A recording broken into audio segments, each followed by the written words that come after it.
En el Perú se vienen suscitando reclamos de parte de una juventud que ve como un país que está colapsado por una inseguridad, por una falta de conducción política, por una falta de políticos idóneos.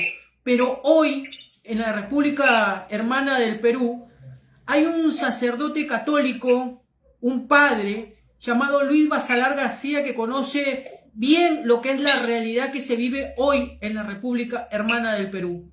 Y precisamente hoy tenemos al padre Luis Basalar García, candidato presidencial para lo que es la República del Perú. ¿Qué tal, Luis? Te saluda Fernando Aguinaga desde la 103.5 FM Radio La Ciudadana.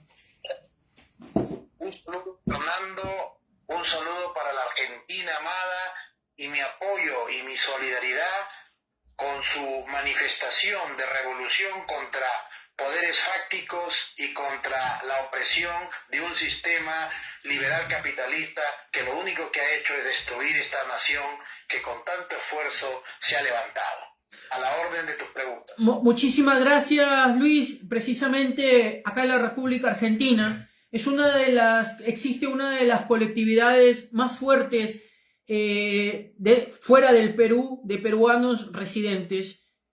Una de las primeras preguntas que, como un hombre de fe, un sacerdote que has recorrido el Perú y que conoces el interior profundo de aquella nación, es ¿cómo se encuentra actualmente el Perú en este contexto de reclamo social que se viene dando de parte de lo que le llaman la juventud Z? ¿Cómo ves vos la situación en cuanto al tema de corrupción por el cual es el reclamo que existe actualmente? Fíjate, así como en Santiago de Chile, en su momento, el incremento del pasaje del metro ocasionó la protesta masiva de toda la ciudad y de todo el país, hoy en el Perú, con el abuso de las AFPs, que no es otra cosa más que aquel caudal de dinero, de fondo pensionario, que lo manejan simplemente 4 transnacionales, ha hecho que la juventud del Perú, llamada la juventud o la generación Z, salga a las calles. ¿Y por qué? Lo explico rápidamente. En primer lugar, este fondo de pensiones que tiene el Perú asciende a más de 160.000 millones de soles. Es decir, un poco más de 45.000 millones de dólares para que se nos pueda entender. Este fondo tiene en su haber el poder capitalizarlo, invertirlo, pero oh maravilla, todos los que contribuimos a este fondo no tenemos acceso a él. Y durante más de 30 años han recobrado dinero de utilidad neta de más de 500 millones de soles anuales. Pero cuando invierten en la bolsa y pierden, se lo recargan al contribuyente.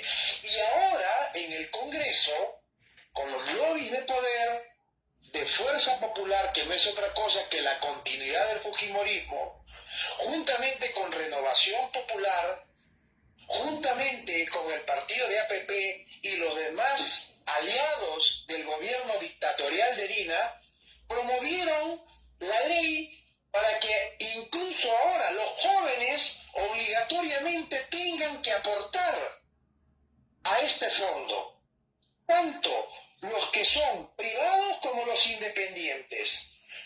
Frente a esto, la juventud salió a las calles a protestar y gracias a ello se ha dado marcha atrás. Pero ¿qué es lo que quiero decir con esto, Fernando?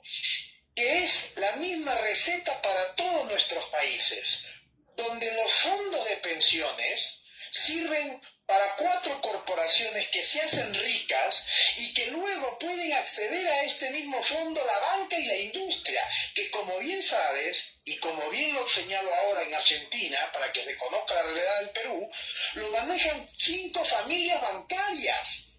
Entre ellos están los Pastor, los Romero y todo aquel que se ha hecho rico gracias al capital extranjero. Esta es la realidad nauseabunda que pasa en nuestro país y que nadie quiere decir nada, pero los jóvenes han hecho que se retroceda. En ese sentido, y termino la respuesta, los políticos tradicionales y los partidos tradicionalistas han querido usar a los jóvenes para catapultar votos y tener un protagonismo social. Y los jóvenes los han desechado, los han expulsado, los han votado, los han vomitado en plena vía pública. Es decir, ya no estamos ante una juventud que se deja manipular y por lo tanto hay una gran esperanza en nuestra nación. Luis, vos tienes estudios en cuanto a lo que es teología, estudiaste también una maestría en ciencias políticas con mención en gerencia pública y vienes desarrollando un doctorado en educación. Precisamente a ese punto quiero llegar. Se habla de que en el Perú se está dando un narcoestado. ¿Esa afirmación es cierta desde tu punto de vista como candidato presidencial?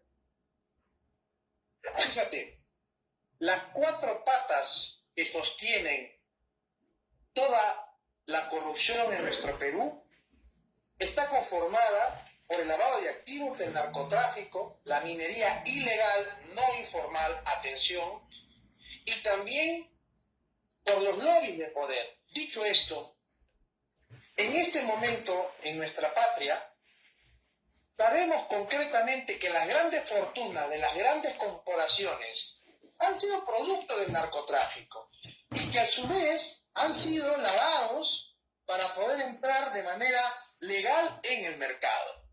Entonces, por lo tanto, estamos viviendo lo que se diría la primera vez de un Estado en donde el narcotráfico es el que manda, pero claro, con la vestimenta legal, porque a lo mejor ya ha sido blanqueado los capitales.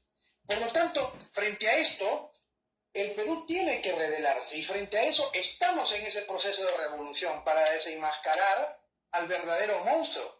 ¿Quién puede creer que un banco empiece a tener dinero y que en menos de 30 años se convierta en el gran acreedor de toda la región?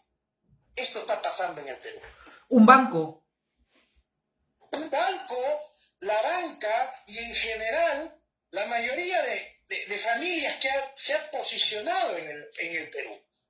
Obviamente que esto responde también a intereses y a protecciones desde los más altos niveles. Perdón, Luis, ¿se puede, sin que te comprometas, se puede saber qué banco es?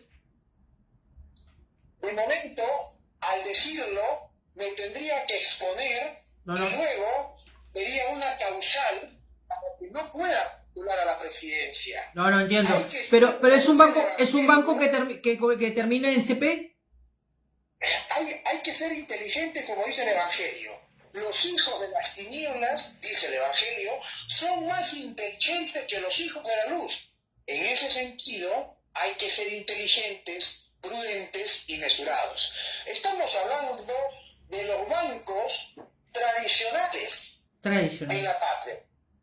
Esos en ciertas campañas han donado dinero, apoyo, ciertas otras no. Han donado dinero a determinados espacios políticos en su momento, ¿no? Así es. Por lo tanto, llegado su momento, se podrá decir con claridad. Pero créeme que hay todo lo que se llaman carpetas fiscales, donde se está demostrando que muchos de ellos han sido los que lavan activos y los que están promoviendo el narcotráfico. Y frente a esa situación y a esa promoción del narcotráfico, muchas veces institucionalizado desde determinadas instituciones tutelares en lo que es en la República Hermana del Perú, ¿qué es lo que hace la política? ¿Qué es lo que hace la dirigencia política? ¿Cómo toma esa acción de determinadas instituciones tutelares? Porque me parece que está ya enquistado el narcotráfico en determinadas instituciones, ¿no? Fíjate, Como bien señalo en cada artículo que escribo los lunes, miércoles y viernes en Diario 1, esto está podrido por donde lo mires. Desde las instituciones sociales, políticas, religiosas, hasta las instituciones privadas.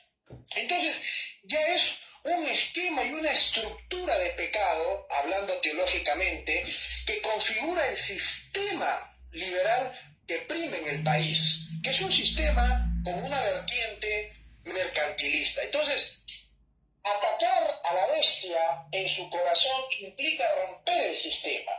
Y es por eso, concluyo con esto, que grandes especialistas en los que coinciden contigo han sostenido que se pasará a segunda vuelta 2 partidos y 2 propuestas antisistemas. Y frente a esto, claro, la derecha, esta rancia, bruta y achorada, está desesperada.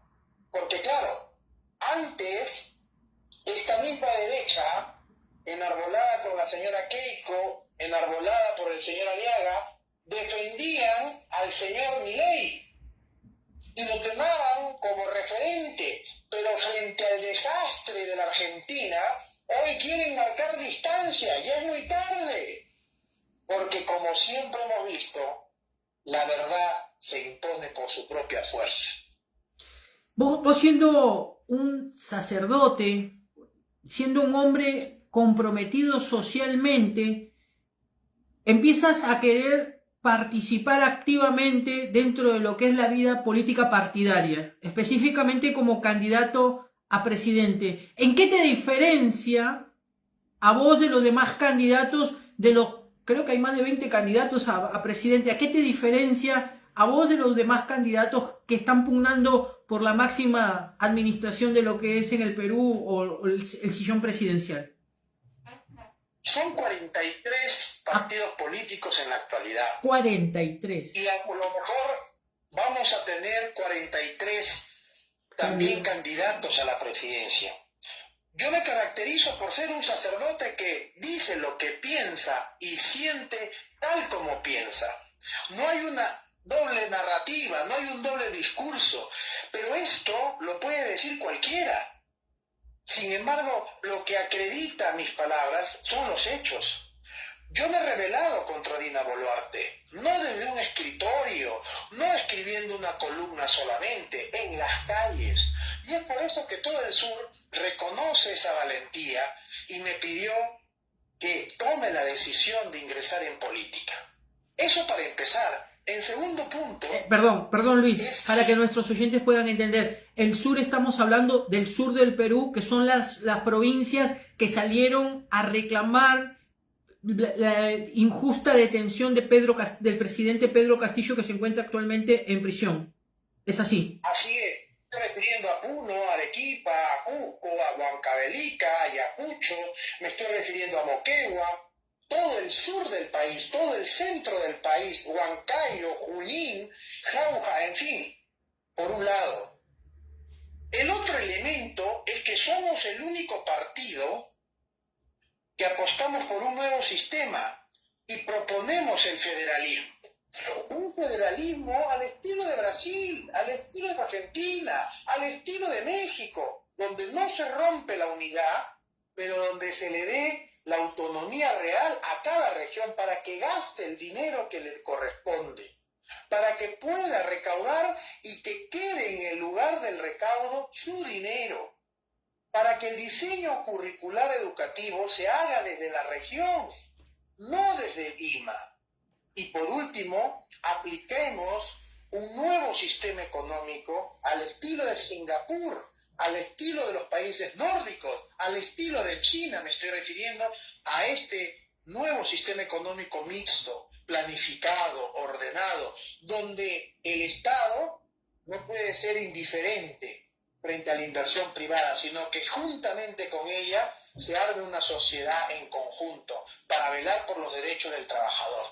Esto ha funcionado, vuelvo y repito, en Alemania, en los países nórdicos, en México, en China, en Singapur, pero claro, en el Perú no lo quieren instalar porque se rompería con los oligopolios y se rompería con los monopolios marcadamente sometido por la banca y la industria de 5 familias. Luis, acá en la semana sucedió un hecho bochornoso de parte de una organización narcocriminal conformada por ciudadanos peruanos. Un ciudadano peruano, líder de una organización criminal, narcocriminal, desmembró los cuerpos de 3 jóvenes de 20 años. ¿Sí? Este narco peruano, de ciudadanía peruana específicamente, y conformado por muchos peruanos, se encuentra, digamos, corrido, no hallado hasta el momento. Le dicen el pequeño J, así es. Después te voy a pasar la información en privado. ¿Vos cómo combatirías el flagelo del narcotráfico que ya está extendiendo sus ramificaciones a los países latinoamericanos? Específicamente en el Perú, ¿cómo combatirías siendo vos elegido el presidente de la República del Perú? Quizás suene muy duro lo que voy a decir, pero el Evangelio nos da la respuesta. Dice claramente el Señor: aquel que le hace daño a un pequeño no debe vivir, debe ser fondeado en el mar. Yo creo que ha llegado el momento, según nuestra realidad del Perú, no estoy señalando la realidad de Argentina, que debemos tomar la decisión de salirnos de la Corte Interamericana de Derechos Humanos, pero esto debe pasar por la consulta al pueblo. Es el pueblo el que tiene que decidir si está de acuerdo o no, y en el caso que el pueblo diga que sí, consultarle si tiene o no la pena de muerte. ¿Estás de acuerdo con la aplicación de la pena de muerte en el Perú? Aquellos delincuentes que se encuentren en flagrancia y con delitos, podríamos decir, de lesa humanidad. Aquellos que descuartizan, que secuestran, que matan, que violan, no merecen vivir. Y esto se debe aplicar en el Perú si es que el pueblo así lo decide. Y claro, estos sinvergüenzas, estos malparidos, estos mal hijos de madre, van a otros países a hacer lo mismo. Pues hago un llamado a nuestros hermanos compatriotas de otras naciones que apliquen lo mismo, sin piedad, sin misericordia, porque han transgredido la ley de la vida que solo Dios la puede quitar. Por lo tanto, yo creo que ha llegado el momento histórico, como bien lo ha señalado el catecismo de la Iglesia Católica antes de su reforma, que hay condiciones en la vida donde la pena de muerte no solamente es un derecho, es una necesidad. Vos que sos un hombre de fe, vos que sos un hombre formado teológicamente, políticamente, y también tienes digamos, has pasado por claustro universitario y aparte con tus años de experiencia en lo que es en España, en Europa, a través de lo que es como diácono en su momento, la pregunta que te hago es, ¿qué opinión te merece todo lo que está sucediendo actualmente, esa pelea en el Perú de una organización tan fuerte como es el Opus Dei a través de López Aliaga, en ese posicionamiento desde una palestra, por así decirlo, como es la Municipalidad de Lima, queriendo posicionarse como el futuro presidente del Perú? Vos como candidato y como un analista político aparte, ¿cómo ves la gestión de López Aliaga actualmente en lo que es la Municipalidad de Lima? Vamos a desmembrar un poco el tema. Aquí se ha caído en el error de atacarlo por traer los trenes. No, señor, el ataque no debe ir por ahí. ¿Por qué? Explico. En el Perú hay una mafia caviar, entiéndase por caviar como una élite, que entrampa todo, que burocratiza todo, que hace del trámite su comida diaria. Ejemplo, voy a hacer una carretera, entonces me paso 5 años haciendo expedientes técnicos. Bueno, ¿qué tiene que ver esto con los trenes del señor alcalde? Muy fácil, porque la población está harta de la burocracia. Entonces, lo que ha hecho Aliaga, muy bien asesorado, es no importarle que no iban a funcionar, sino traerlos y decirle al Perú: yo sí puedo hacerlo. El Estado fallido es el que lo impide.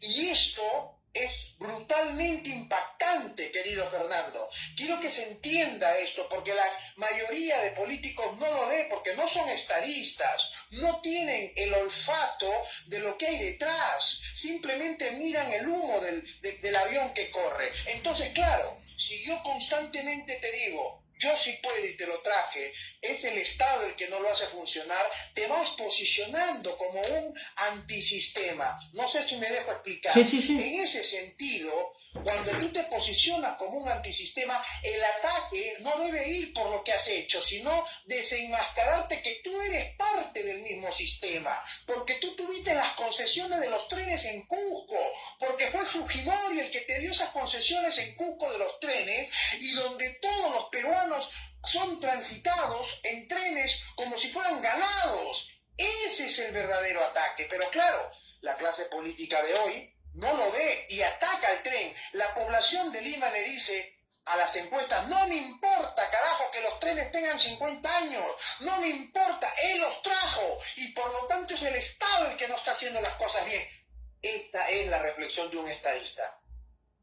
Y perdóname la demencia, No, pero en ese sentido, Fernando, si se sigue atacando al tren, lo van a seguir catapultando. Dicho esto, Aliaga pertenece al Opus Dei y conozco perfectamente lo que significa el Opus Dei porque fui formado por un gran celador que fue el padre Javier Obón Molinos, un gran sacerdote que me supo enseñar lo bueno del Opus Dei.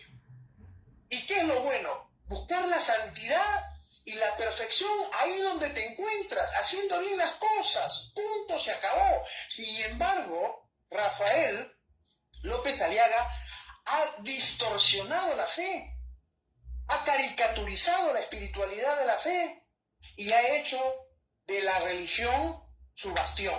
Y eso es gravísimo. Y está perdón Luis, y hay una interna dentro del mismo Opus Dei que Rafael Rey sale a criticarlo a otros, un numerario, a otro numerario, perdón, López Aliaga es numerario, supernumerario creo que es, ¿no? O numerario. Exactamente, Fernando. Justamente a eso voy, porque podemos discrepar con Rafael Rey, podemos discrepar con su ideología o su política, pero pertenece a la misma obra del Opus Dei y ha salido a desenmascararlo. De tal manera entonces que lo que estamos diciendo se fortalece con el argumento, porque son hermanos en la misma obra, pero no se debe perder de vista otro elemento importante. Hace poco, el Santo Padre Francisco, que en vida fue y hoy ha nacido a la vida eterna, disolvió al sodalicio, pero antes el sodalicio, para evitar hacer los pagos a las víctimas, trasladaron todos sus bienes y sus activos a empresas que son administradas por el señor Porky. Es decir, en este momento, por ejemplo, los campos santos donde se entierran a los difuntos y sus activos son manejados por esta empresa del señor Porky. Ah, caramba. Esto significa que tiene una gran caja chica, que le permite hacer muchas cosas. Perdón Luis, para que nuestros oyentes que están en otras partes y que no están muy al tanto de lo que es, por así decirlo, de la interna y de la cosita, digamos, de la minucia de la política peruana, ¿qué es el sodalicio y por qué el ex Santo Padre Jorge Bergoglio o Francisco disolvió lo que es el sodalicio en el Perú? Fíjate tú, el Papa Francisco, antes de fallecer, lo disolvió porque encontró, temas que van en contra de la espiritualidad, como los abusos sexuales, como los abusos por parte de algunos de sus miembros y de algunas de sus élites para con niños, adolescentes, jóvenes, por un lado. Lo disolvió también porque después de hacer todo el análisis se encontró que, por ejemplo, un arzobispo en el Perú intentó robarle las tierras a los campesinos. Esto estamos hablando de la ciudad de Piura. Estamos hablando de la ciudad de Piura. Estamos hablando de Piura, que queda al norte de Lima. Entre otras cosas, porque se hizo un análisis profundo de todos los casos de victimización y de víctimas que hubieron por parte del sodalicio.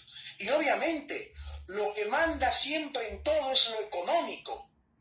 Y el sodalicio, antes de perder esa hegemonía, traspasó sus activos para evitar que el Vaticano se los confisque a empresas que administra Porqui.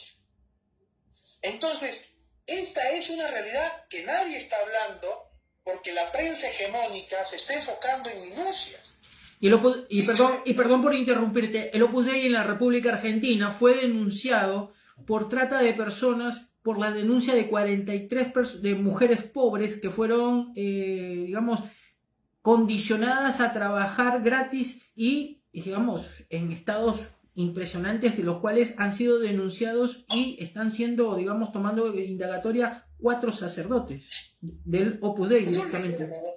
No olvidemos que el Papa Francisco también aplicó la sanción más severa contra el Opus Dei. Recordemos que el Opus Dei era una prelatura personal. Es una figura jurídica que creó el Papa Juan Pablo II para darle autonomía a esta organización. Francisco se lo quitó. Lo degradó en pocas palabras.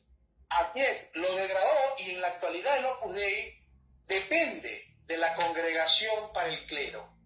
Ya no tiene el rango de una prelatura personal. O sea, ya no pueden ordenar sacerdotes en el Colegio de la Santa Cruz en Roma, ¿o siguen teniendo?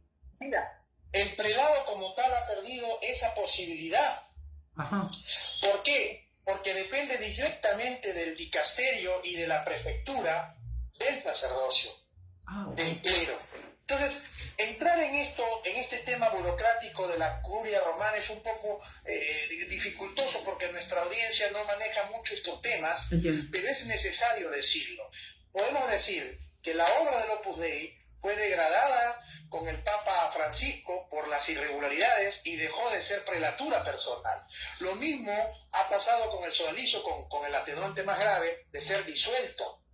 Entonces, dicho esto, en la figura política del Perú, el señor Aliaga está manejando estos fondos que son los activos que se traspasaron a las empresas por parte del sodalicio. ¿De dónde vienen estos fondos? De los camposantos. ¿De dónde vienen estos fondos? De las inversiones de bolsa. Es decir, Nando, siempre todo pasa por el tema económico. Por lo tanto, quien quiere desmontar la figura de Aliaga, hay que desmontarla desde lo que es el corazón, que es las finanzas. Y no olvidar que él se hizo rico con las concesiones de los trenes en Cusco. O sea, preguntémosle a los cusqueños cómo han sido maltratados con un tren para transportarse, que son peor que transportar ganado. Sin embargo, los trenes concesionados de Aliaga para los turistas son A1 y cuestan una barbaridad de plata, más de $1.000. Que son los que transportan, muchas veces transportan los turistas desde la ciudad de Cusco hasta lo que es Machu Picchu. Tengo entendido, esa es una de las concesiones que tiene López Aliaga, si no me equivoco. Correcto, y al mismo tiempo tiene las concesiones de los hoteles. Es decir, esto es un desmadre. Y por eso es que no va a ganar ni la derecha, ni los caviares, ni los de centro, sino los partidos antisistemas, que es uno de los que estamos liderando como Partido Democrático Federal. Y la última pregunta que te hago, porque sé que de tus actividades que tenés hoy domingo con la sociedad y en este recorrido y en esta patriada que estás haciendo para poder ser el presidente de la República Hermana del Perú, ¿cómo vos ayudarías a las colectividades extranjeras o a aquellos peruanos que tuvieron que salir del Perú y que hoy se encuentran lejos de la madre patria? ¿Cómo los ayudarías vos a esas colectividades que hoy te están escuchando? Tenemos un programa ambicioso de regreso a casa para todos aquellos jóvenes que se han ido porque no han encontrado las posibilidades a través de los convenios que vamos a poder fortalecer con Rusia, con China, con la India, con Sudáfrica, desde la inversión en los BRICS, para que puedan venir a tener la capacitación, las becas y el liderazgo de la tecnología. Muy aparte de eso, estamos teniendo un proyecto ambicioso de capitalizarlos para poder tener acceso no solamente a pequeñas empresas, sino a inversiones en bolsa. Tenemos todo un gran proyecto de regreso a casa, porque creo que el Estado tiene que ser el primer facilitador de las oportunidades de estos jóvenes, que no son el futuro del Perú, son el presente, querido Fernando. Luis, padre Luis, muchísimas gracias por haberme permitido poderte sacar al aire y te vamos a estar convocando próximamente para también hablar con tu vicepresidente, con tu candidato a vicepresidente, que tengo entendido que es un médico prestigioso allá en la República Hermana del Perú, para que nuestros oyentes de diferentes países puedan escuchar quiénes son los candidatos que se presentan en el Perú y cuáles son las propuestas y las alternativas que les dan a aquellos que están o que estamos lejos del Perú. Con todo gusto, Fernando, y desde la tribuna que tú lideras con la radio en Argentina, hago un llamado a todos nuestros hermanos argentinos para que el próximo mes de octubre sepamos rugir aplastando a este sistema que ha traído tanta desgracia a la Argentina. Digámosle no a este falso Mesías, a este falso ídolo que se caga en los pantalones y que tiene como asesora a una hermana que no fue elegida por el voto popular y que encima tiene un ministro de Economía que a lo mejor, más que saber de números, sabe de alcobas y sabe de sábanas. Un fuerte abrazo, Fernando. Dios bendiga a la Argentina, Dios bendiga a nuestra patria. Muchísimas gracias. Estuvimos hablando con el padre Luis Basalar García, candidato presidencial de la República Hermana del Perú, el cual nos estuvo comentando sobre los hechos que acontecen en el Perú y también haciéndonos saber las propuestas hacia aquel país que se encuentra en este momento asolado, golpeado por las organizaciones criminales, las organizaciones narcocriminales y también por la corrupción que se encuentra enquistada en determinados estamentos tutelares de la República Hermana del Perú. Vamos a una pausa y volvemos con nuestro programa Zona Libre.